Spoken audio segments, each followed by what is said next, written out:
সম্পূর্ণ ন্যাচারাল পদ্ধতিতে আপনার বাড়ির রান্নাঘরে কয়েকটা উপাদান দিয়ে আপনি যদি কন্টিনিউ এটা ব্যবহার করতে পারেন তাহলে আপনার সুগার নিয়ন্ত্রণে রাখতে সাহায্য করবে।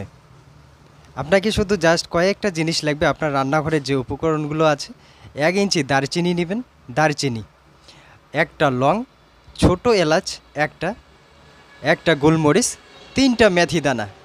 এটা কি করবেন, 2 কাপ জলের মধ্যে সেটা ফুটাতে ফুটাতে যখন 1 কাপ হবে তখন সেই জলটা ধীরে ধীরে আপনি পান করবেন। এই নিয়মটা আপনি যদি সকাল ও বিকেলবেলা 2 টাইম করতে পারেন, এই নিয়মটা আপনি কন্টিনিউ যদি করতে পারেন তাহলে আপনার ধীরে ধীরে সুগারের যে আপনার বেশি আছে সেটাকে আস্তে আস্তে নিয়ন্ত্রণ নিয়ে আসবে। এটা বেশি দিন ইউজ করলে এর থেকে আরও অনেক কিছু ফল পেতে পারেন। তো আপনারা ব্যবহার করুন।